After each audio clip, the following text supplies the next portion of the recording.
to go. Well, good morning. I think that's the majority are now here, and just to remind you that we are live streaming. So welcome to this meeting of the Audit Committee. Are there any apologies? No, convener. All members are present. No apologies. Are there any declarations of interest? There are none. Thank you. Turning to item 3, the minutes of the Audit Committee of the 23rd of August 2021. Are you happy that this is a true reflection of the meeting? Agreed. Does anyone have any matters arising from these minutes? I have one item on page 5, the penultimate paragraph, where at the meeting we members had asked about the overspend in children's services, mainly due to the increased costs of providing external residential care, and we asked what the impact of this would be on the anticipated savings for 2021-22. The representative from Children's Services was not able to give us an answer at the meeting, and I believe we're still waiting on a response to that query. Gary? Thank you, Chair. Chair, just to say that a paper on the Council of the Future Closer to Home was taken to the Education, Children and Young People Executive just last week, and I'm happy to share with the Audit Committee that paper. The paper outlines the challenges that were faced in terms of closer to home within the COVID situation, and it also aligns part of that paper with the question I think that was asked. It clearly aligns the savings that are built into the medium-term financial plan, circa 4.7 million, and it realigns some of the savings over a 7-year period that was agreed. So without going into the detail of it, I'm happy to share that paper with you, Chair, because it confirms the answer to your question in terms of the challenges that were raised and the realignment of the savings over a 7-year period, and it clearly defines how the savings were made. And Appendix 1 of that report details how the savings were made over those periods. Thanks, Gary. Can I ask if members are happy with that response? Agreed. Thank you. Moving on to item 4, and that's the internal audit progress report. And Isabel will present that to us. Thanks, Isabel. Yeah, thanks, convener. Morning, everybody. The purpose of the report is to provide an update on progress with completing our 21-22 internal audit plan. It sets out the outcomes of the 2 assignments from the 2021 internal audit plan that were highlighted as currently in progress at the June Audit Committee. At paragraphs 3.1 and 3.2 in section 3, you'll see that the work in relation to both of these reviews has been completed, with the Falkirk Integration Joint Board Risk Management Review at draft report stage and a final report issued for the School Holiday Food Fund grant. Details on the scope and the findings arising from both are at Appendix 1. The assurance for the School Holiday Food Fund grants is provided in line with the definitions at Appendix 2. The plan agreed by committee in April of this year comprised 22 assignment areas. That's a total of 25 reviews to be completed by the team during the year. Paragraph 3.4 highlights that to date, 1 assignment has been completed to final report stage. That's an other client piece of work at Strathcarron Hospice. 2 assignments are at draft report stage, and they were part of our committed assignments from April to September, and 11 assignments are in progress. This includes 2 pieces of other client work too, which is broadly on track at this stage. A summary of progress is set out at Appendix 3. To finish, I'd ask members to note that the recommendations and conclusions that is that the team are making good progress with the 21-22 internal audit work. Paragraph 3.5, however, draws your attention to the appointment of the internal audit risk and corporate fraud manager, having resulted in a vacancy in the internal audit team. Therefore, there may still be impact on the delivery of the plan. The plan, therefore, needs to be considered flexible. I'll keep the committee updated as the recruitment process progresses. If you've got any questions, I'll do my best to try and answer them. Thank you. Thanks, Isabel, and it's nice to see that you're keeping the ship on course and on time, despite the fact that you are down one. And just in that regard, maybe a question for Brian Smail. Just where are we with the recruitment process for the vacant post at the present time? Convener, I'm discussing with Isabel at the moment the configuration of the section going forward. In those circumstances, it's opportunity just to take stock and review the mix and grades of staff in the section. So we've exchanged a couple of options on that, and we're looking to crystallise what we think is the best way going forward. So I'm pretty confident on the back of that things will move forward. A provisional business case has been prepared, and we just need to get that into place. So it's in hand. Do we have an idea of timescale for that? I think it's just the normal inherent time frame, you know, from the point where you have approval to go to advertisement, you get the advertisement out, you have a period within which applications can be made, then you have interviews to set up, and then assuming it's an external candidate, notice periods before they go. So inherently, it takes several months before you're likely to have somebody in place. Okay, just the post has been vacant since January, and we're now 9 months down the line. So I'm conscious that the internal audit team are working very hard and managing to keep up with their timetable, but it must be putting extra pressure on them. Just an observation, it does seem to be quite a while getting this post filled. Okay, I'll open up to members now, and I think Alan was first up, but whether we go ladies first. I'm happy for Alison to go first. Thanks, Alan. Okay, Alison. Just relating to your question, Convener, and it was regarding the length of time that it's taken for the post to be, to be filled. And I know that in the IJB, when we were looking for a senior person to work in the alcohol and drug partnership, it's taken a long time. Now, I couldn't say for definite, but probably over a year for HR to agree the terms of pay and conditions, because sometimes in this council we look at the pay grade as being working out as how many members of staff that you have on a team, rather than some other councils work on professional competence. I can't even say that, but professional capabilities. So I just wonder if we've maybe got a wee bit of work to do in terms of that, and maybe that's why it's been held up.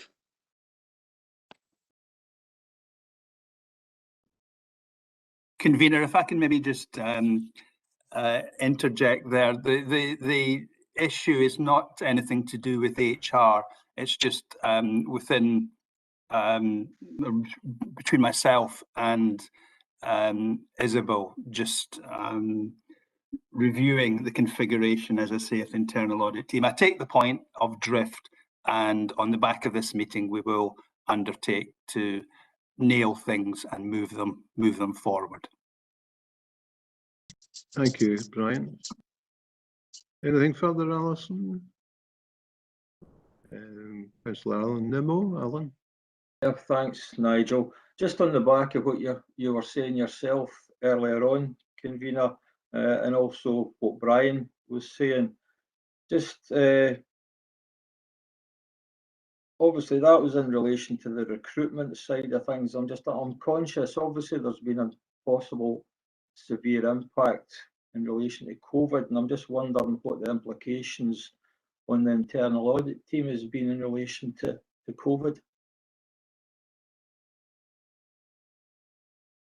I think one thing I'd like to say is that although there's been a vacancy since January, that was myself and my colleague covered the manager job.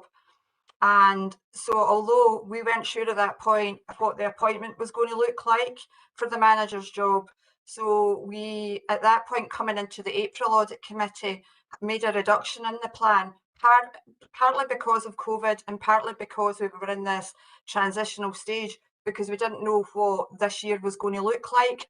So the plan was slightly reduced to take into account the fact that there was going to be a new manager appointed. Obviously that was me, and that has then had a knock-on impact since April. It's not that we've not been doing anything about it, it's just that we have been looking at the structure and the wider structure, is what Brian was saying. We are getting to that point, yes, where various things are impacting, and yeah, the team are working really hard, keeping up with the plan that we've got. And you will see from what you've got in front of you, we are managing to do that. We are keeping up with it.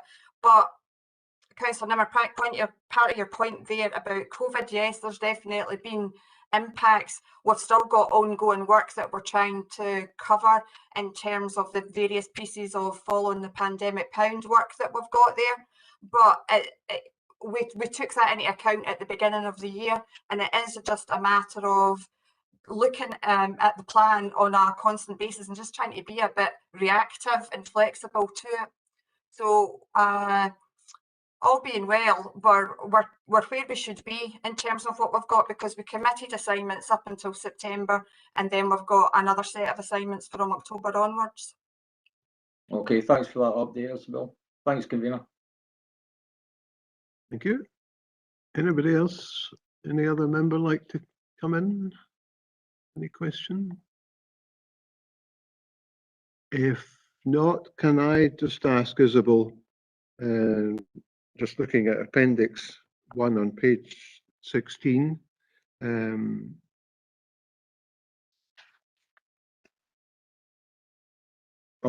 the school holiday food fund grants, can I just ask Isabel, how did you arrive at the sample size that you chose for the grant applications? If I remember, yeah, it was 12. So there were 31 grants in total, and we looked at 12. What we try to do when we're picking samples is we try to get a breadth over the time frame, the values, and in this case, the organisations. So the school holiday fund was over 3 different periods. And if I remember rightly, we picked a sample. Yeah, we had 5 from October applications, 4 from December applications, and 3 from February 21 applications. So it's trying to pick a breadth of organisations and values, and I think the values were somewhere around half of the entire content of the scheme. So it was, you're always trying to get a balance, basically, between all the various bits and pieces so that you're getting a good selection. Thanks, Isabel. Just the comment that the non-conformance of the written guidance, I mean, this is a little significant and somewhat troubling. So why is it the case that they weren't conforming to what should have been fairly clear guidelines about what information was required and how to set it out? And what are we going to do about that in the future to ensure conformity? It's probably that's probably one for the service more, but the non-conformance issues. This was a new scheme, so the head of housing and communities had asked for this piece of work. This was an additional piece of work for us last year, and it was because of that. It was because it was something new. The fact that there were a lot more bigger schemes coming into play this year, it was more like a starting point for putting different controls in place. So yeah, the non-conformance issues that are listed there, you know, were probably a lot to do with the fact that it was a new scheme, and those things will be improved going forward. I think it is important to note that in the 12 that we were speaking about earlier, there were no issues found around segregation of duties, so how they were assessed, how they were authorised, and how they were paid. So I think that's a good point to say going forward. In terms of the next part of your question about how we're going to look at that going forward and how these actions are progressed, there were quite early implementation dates. Some of them are around writing guidance, rewriting guidance, changing bits and pieces for the wider picture, I think.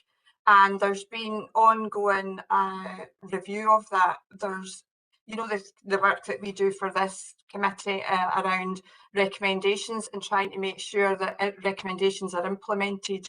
That's already been happening in this case, and there's been quite a good overview within the service to look at that and to make sure that things are moving on, and that the things that have been said in the recommendations are actually happening, they have been implemented. And I can back that up because we're actually involved with the service on other schemes and having an involvement. It's almost like advice, guidance type thing of how we go into the new processes and what we can use from this one. So it's been quite, although it's there as a limited assurance, it has been quite a positive experience. Thanks, Isabel. I saw Stuart with his hand up.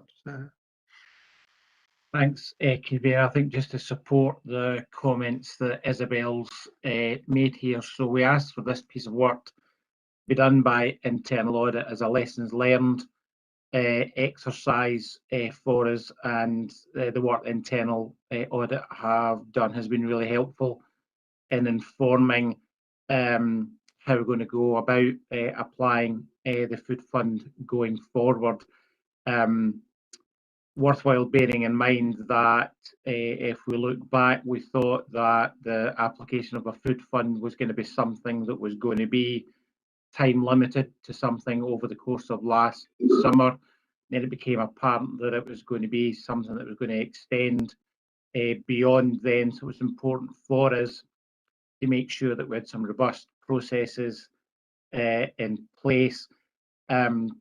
Just to confirm Isabel's point that of the recommendations that were made, about half were implemented as good as immediately, and the other half will be implemented by the time our new food fund applications go out. A number of the non-conformances, so for example, one of the applications that came in was for £1,050. Our limit is £1,000. So we decided to fund that application in full rather than to fund 1,000 out of the 1,050.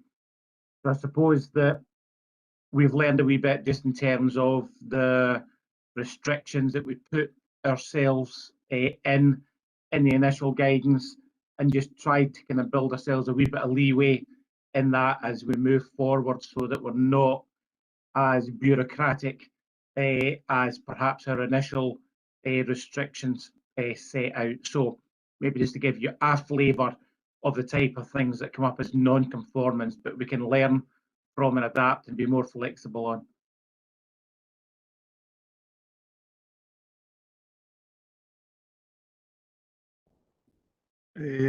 Alan, I see you've got a hand up. Is that a legacy, or are you?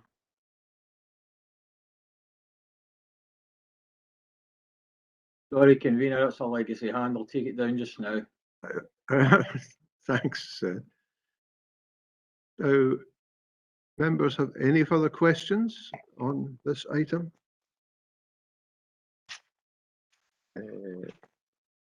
Appear to be none, so we move on to agenda item 5, the corporate risk management update. And Stuart, Sorry, I can you have my hand up. So, oh, Robert, sorry. Back to previous item. Hi.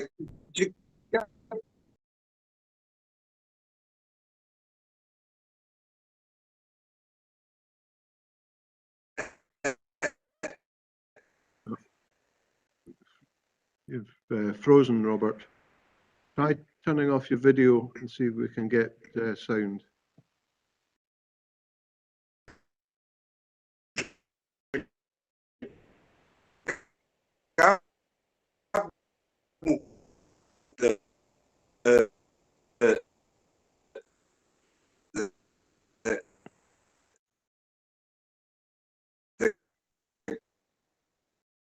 So we're not hearing you, Robert. Could you try switching off your video and speak to us again? No.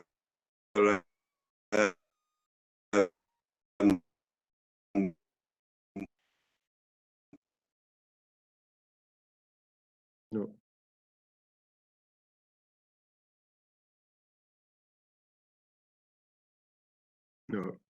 We can't help you from this end. Could you give us some?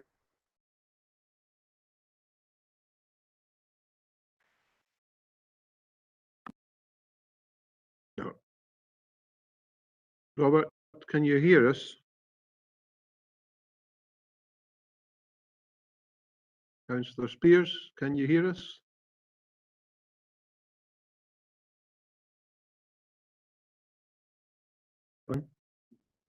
Yeah. Sorry, we didn't catch the question. Would you be able to turn your video off and repeat the question? Because I don't think any of us could hear it.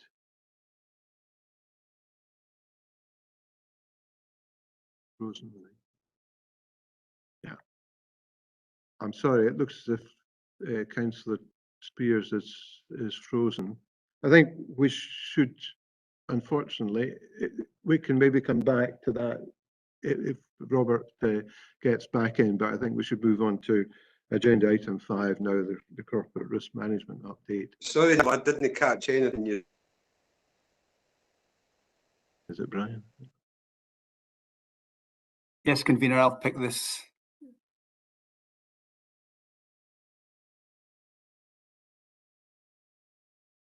Okay.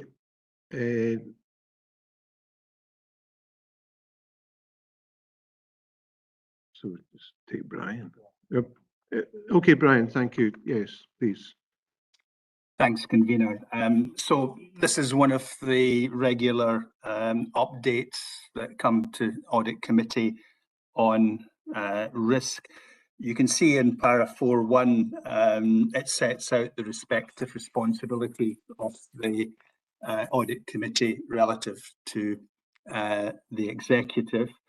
There are 4 appendices, unfortunately quite detailed appendices attached to the report that go into some detail on the position. So the first one is the Corporate Risk Improvement Plan, Appendix 2. And you can see in the paragraph there examples of where progress has been made, and indeed the policy and guidance referred to there in the second line is the next item on the agenda. Members will be familiar with the suite of deep dive reviews that are now being progressed, and there is mention towards the tail end of that paragraph of ongoing work relating to improving the capture of risk in committee reports, notwithstanding there's already a heading for it. I think the work is more geared to what's captured under that heading, and that's something that's live and being progressed with governance. We then move on per para 4.3 to the dashboards, and again the detail is set out Appendix 3. The paragraph draws the committee's attention to a number of areas where it's categorised as limited assurance. And again, the detail sitting behind that sits within the appendix. And the final element is Appendix 4, the actual corporate risk register, setting out details of high risks. So you'll see, just jumping back to the recommendations, that they are aligned with those four recommendations, sorry, those four appendices, and with the reference on to executive hereafter. I'll try and address any questions or clarifications that the committee may have, convener. Thanks. Thank you, Brian. I'll open this up to members. Any questions? Right, Councillor Black, Alison. I've just got two questions. One was on page 31 about equalities, and I just, obviously we've got quite a robust equalities policy, but I know, and I brought this up at different forums, but I know personally people from ethnic minority backgrounds who haven't managed to get an interview for the council, and I just think when we've got such a crisis in care, for example, and a shortage of staff, that maybe we need to make sure that the policies that we've got in place are definitely being administered, in the strongest possible way, so that because we don't, our actual workforce doesn't reflect the diversity of our population in the area. So I think that's something we need to be really striving for. And the second comment was in page either 13 or 33 about health, safety and wellbeing of the staff. And it was just to say that I think that obviously the council's under a lot of pressure. It's been under significant pressure for several years now with cuts to budgets, etc. And like we have staff that are that have been promoted, and we have staff that are under increasing pressure. I think that there's more and more being put on them. There's departments have been divvied up for loads of different reasons and put out amongst other other services. And I just think that sometimes I know that some of the senior staff, there's been higher sickness rates, and I think that reflects the difficulties that staff are experiencing. I think sometimes, because of where we are as a council, we're a middle-sized council, we sometimes find it difficult to recruit, and we've got great staff, but sometimes we might be promoting staff before they're ready. And I think we've just got to make sure that we think about staff's welfare and well-being, as well as making sure that we deliver the services. Thanks, Alison. Ken, I don't know whether, Kenneth, you want to respond to Councillor Black's comments.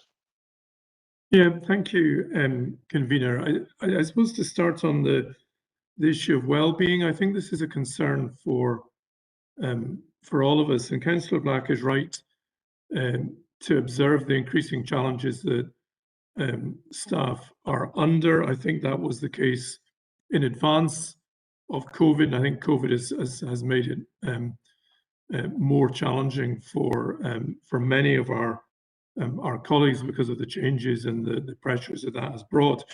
I mean, as Chief Executive, I chair the wellbeing group that involves representatives of staff across the organisation and union colleagues as well. We have very open and I think important discussions about how we can best support staff through the current period. And as members will know, in some areas of service, perhaps most notably the Health and Social Care Partnership, we really are still in full response mode to COVID. Matters really haven't let up for a period of 18 months or so. But I think the important thing about the organisation, the culture we're trying to create, is that kind of openness and responsiveness to the concerns that staff bring forward. And through the wellbeing group and a host of other issues being taken forward through colleagues in HR and elsewhere. I think we are trying to address that. So we certainly recognise the importance of it and the importance of continuing to work on that. Just in relation to equality, I think it's a really important point that Councillor Black makes. There was an internal audit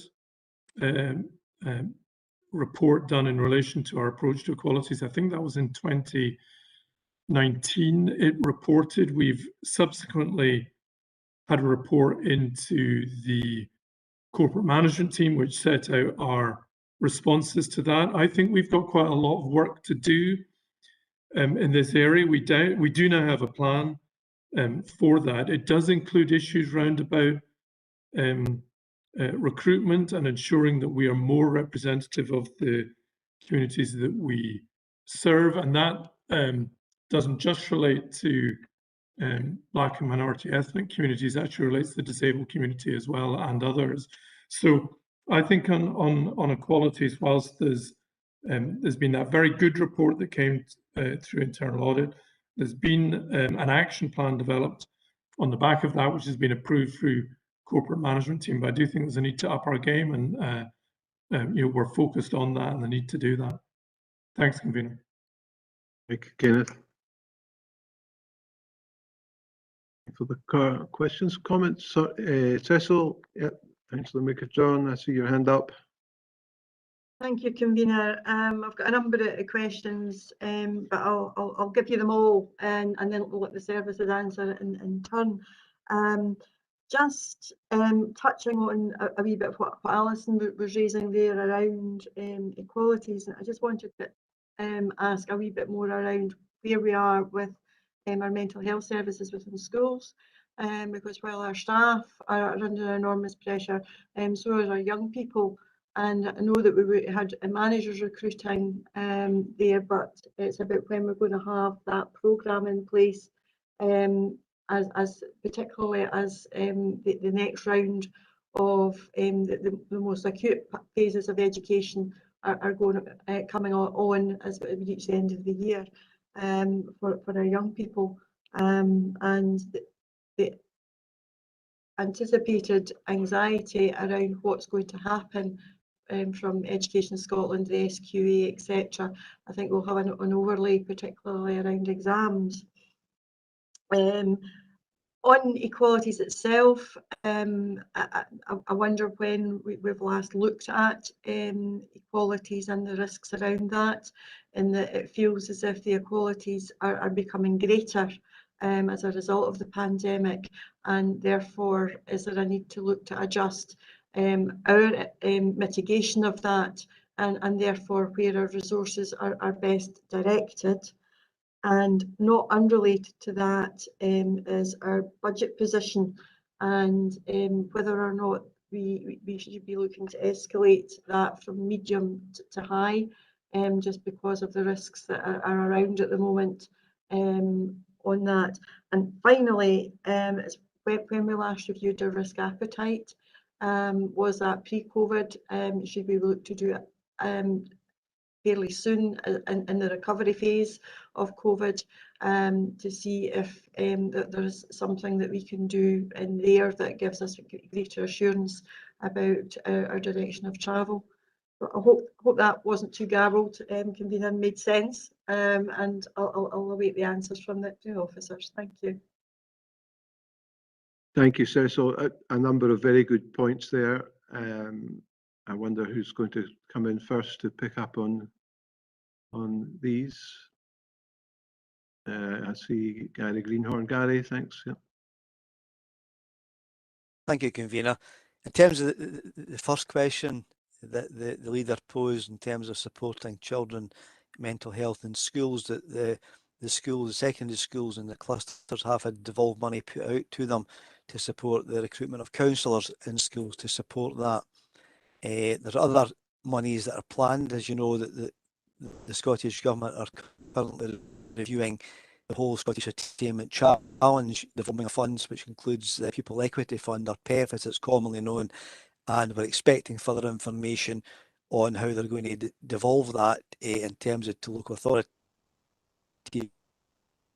weeks. we do expect some of that money will be targeted at supporting additional mental health needs of children and young people that are in our school settings. But just to reassure the leader that all the devolved monies we've already got from the government are passed out to schools so they can recruit their counsellors just now in the secondary schools.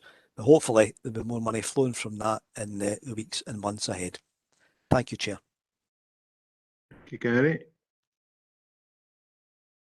Stuart, thank you.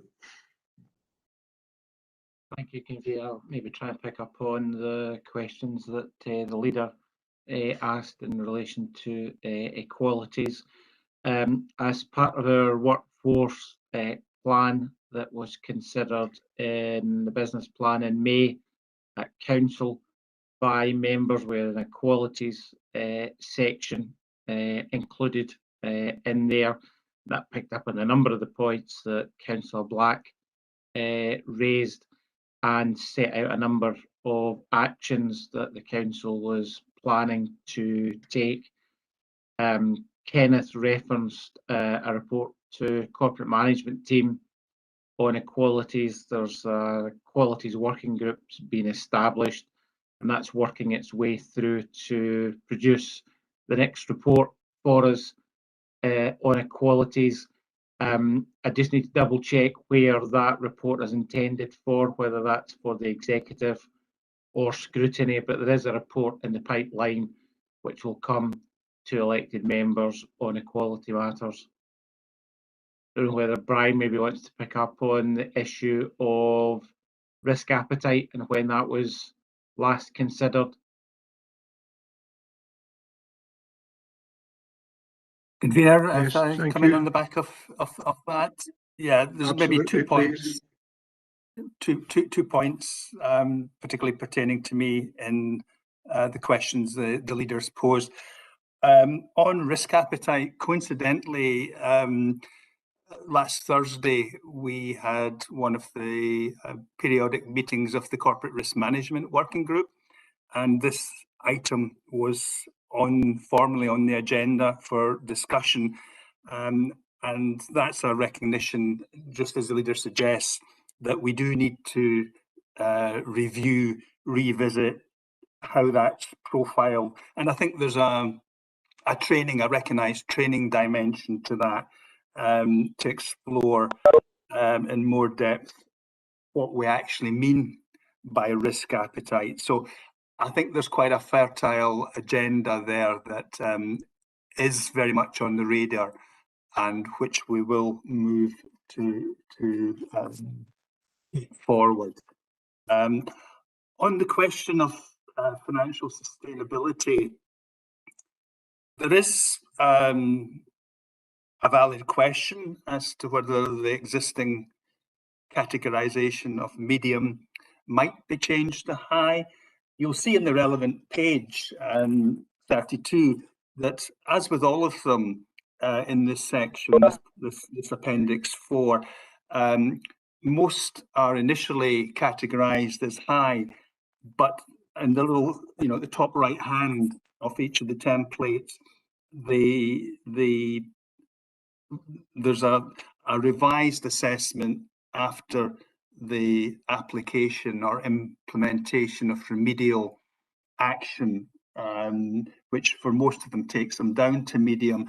And I think sitting behind that is, in the case of financial sustainability, the recognition that the council will do whatever is necessary to secure financial sustainability and meet its statutory requirement to deliver a balanced budget. So it's a relevant question, and I think the answer as to whether that moves from its existing medium to high is whether that's underpinned by a questioning of the capacity of the council to achieve and deliver on financial sustainability. And I think that's almost inherently a discussion and a debate that we'll see emerge during the forthcoming process of the budget. We have the next meeting, I think it's the 8th of October, of the member budget working group. And then later that month, we'll have a budget update report going to executive. So these are good platforms for that question to be explored. I'll stop there, convener. Thank you. Cecil, do you wish to come back on anything there, or are you happy with the response? No, I'm content with that. As long as members are kept updated, I think that's important. Yeah, agreed. Thank you. Any other member wish to come in? Alan, Councillor Nimmo. Thanks, Nigel. Just on the back of what's already been said, and Gary highlighted in relation to the mental health issues, I'm just wondering if it would be possible to get a breakdown per school regarding the number of mental health issues that have been highlighted and taken forward and dealt with. Obviously, the last nearly 2 years we've been dealing with COVID, so it'd be interesting to try and benchmark the problems. So if we could get information possibly in relation to the last 5 years, so we know what it was like pre-COVID and what we're actually dealing with now, I think that would be helpful.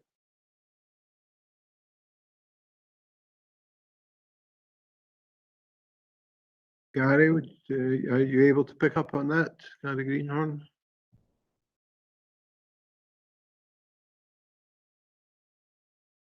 Sorry, convener, my connection went down there just as Councillor Nimmo was asking the question.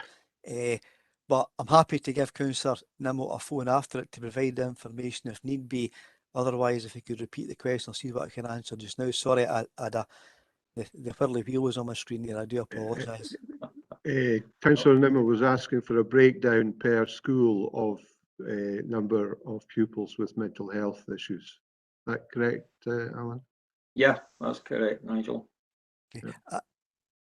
To be honest with you, I'm not sure if we would have that analysis of breakdown available, but I'm happy to take it offline and do some investigative work and give Councillor Nimmo a response as best we can on that, convener. That's not a problem.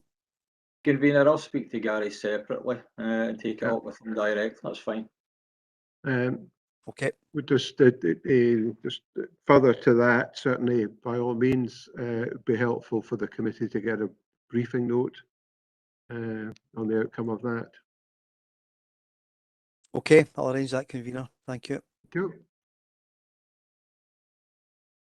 Anybody, any other member wish to come in at this stage?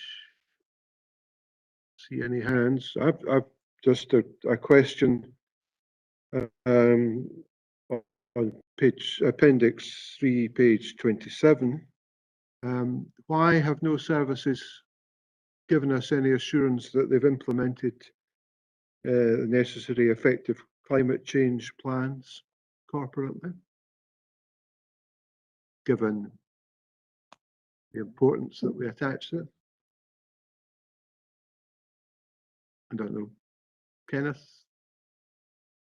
Perhaps if I can come in initially, convener, and yes, others may want to come in behind me. Thank you, Brian. Yeah. Yeah, sorry. I think it's just a reflection of the challenges, the inherent challenges in delivering on this agenda. Members may recall, and I'm sure will recall, the last budget round, in particular budget meeting, and in particular with respect to the capital programme, the discussion around the provision that could be afforded and built into the programme to deal with the climate issue. But I know there's a active corporate group which all services are represented on, and a lot of work's been done to take forward this agenda.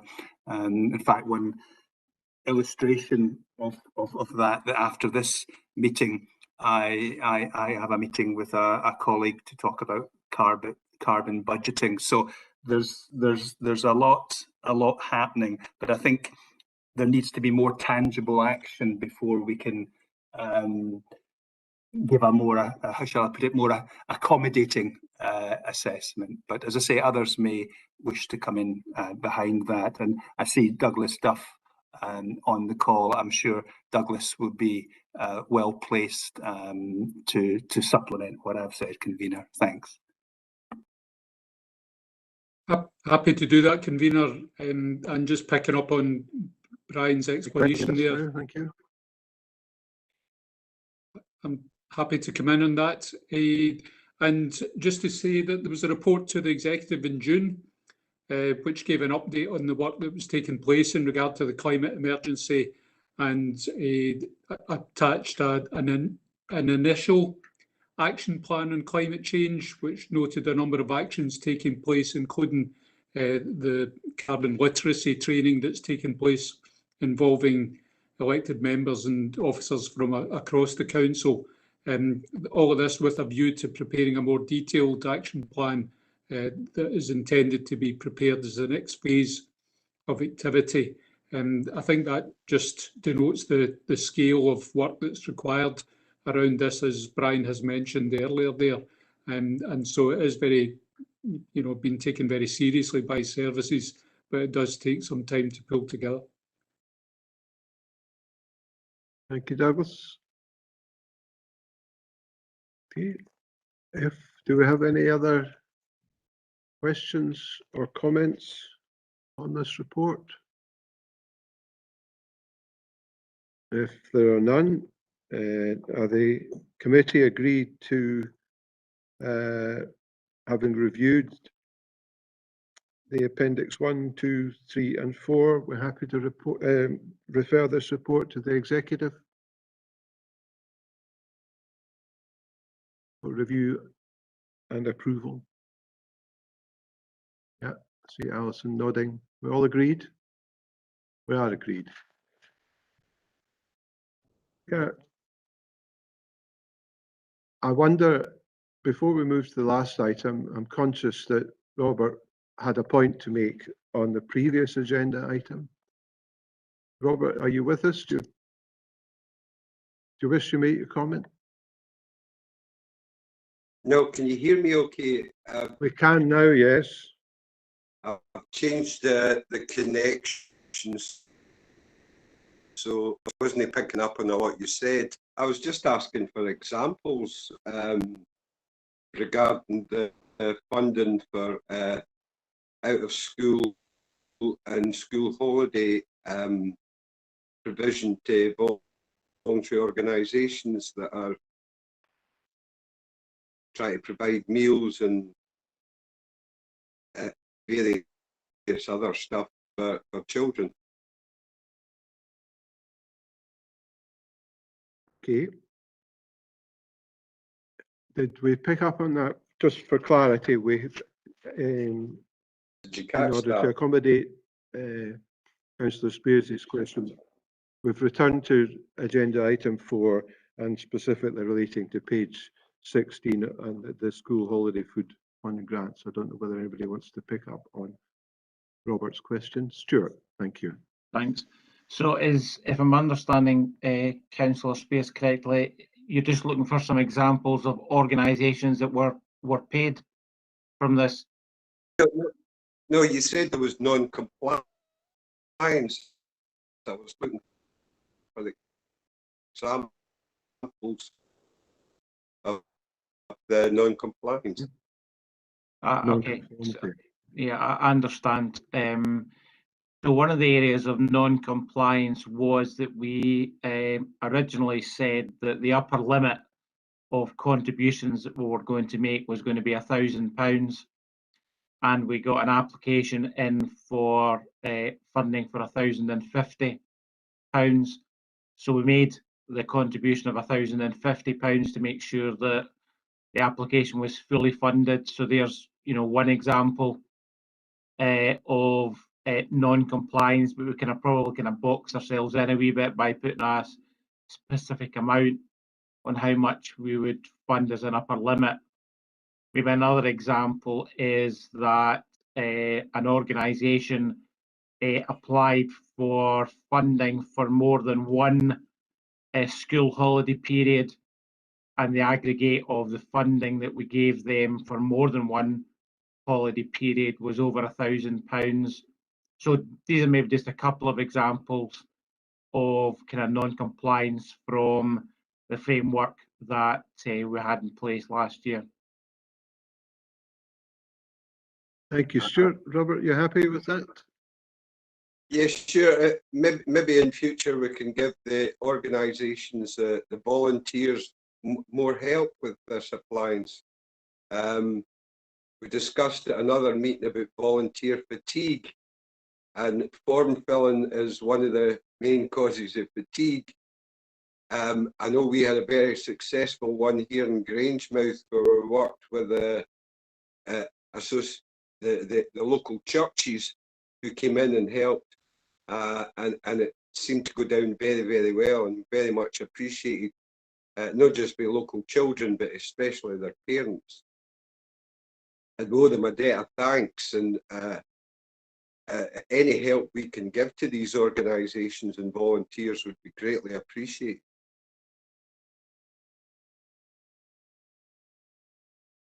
Okay. Thank you. Let's just thank the committee for their forbearance, allowing us to return to that item. And just to conclude that, recommend that we note the progress being made with completing the internal audit plan for 2021-22, the outcome of the finalised 2020-21 assignments. Thank you. So now move to the final item on the agenda, which is item 6, the risk management assurance policy and framework. Stuart, is that yourself who's introducing that? Convener, I'll pick this up with your agreement. Sorry, Brian. Right, thank you. Thanks. So this fulfills a commitment in the work plan to update the policy and supporting framework document that sits behind it. This was last agreed several years ago, back in May 2018. So this piece of work's now concluded. You'll see per para 3.2 that in undertaking the work, a wide range of external sources were referenced in terms of endeavouring to make sure we captured best practice. Notwithstanding that, the changes to the policy are somewhat limited, as you can see in section 4, and I guess we could draw some comfort from the fact that there hasn't been the need to make major surgery to what we had already had in practice. So paras 4.1, 4.2 outline the areas where there have been some changes, but as I say, these are not substantive, and I think more reflect a tidying up of the document. Para 4.4 notes the training dimension to the work plan as well, and embedded within the policy. So similar to the previous report, Convener, in addition to the policy itself, which is attached, there is a reference on to the executive for approval thereafter. I'm happy to try and address any questions that the committee may have in the document. Thanks. Thank you, Brian. Are there any questions or comments from members?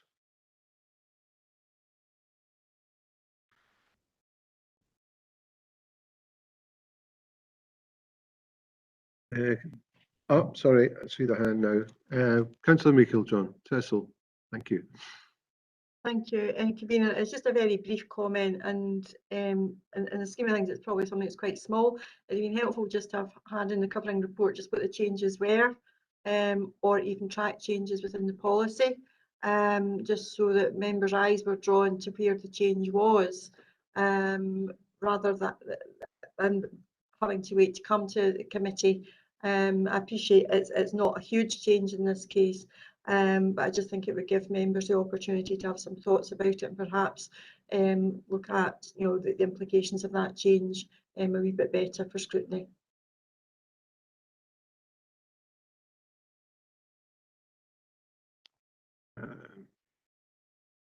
Brian, would you like to respond to the comment? I think we just have to acknowledge that's a fair comment, Convener. What we could do, and indeed will do, is circulate a version of the document that has the change sections highlighted. So the point the leader has made can be addressed, albeit slightly belatedly. That would be helpful. Thank you, Brian. Are there any further questions or comments? If not, we've considered part 1 and part 2 of the documents. We're happy to refer this to the executive for approval. Agreed. I'd agree. That's fine. That concludes the meeting, and can I thank you all for attending and for your very valuable contributions to the discussion. And enjoy the rest of the day. Thank you all. Thank you. Convener. Yeah.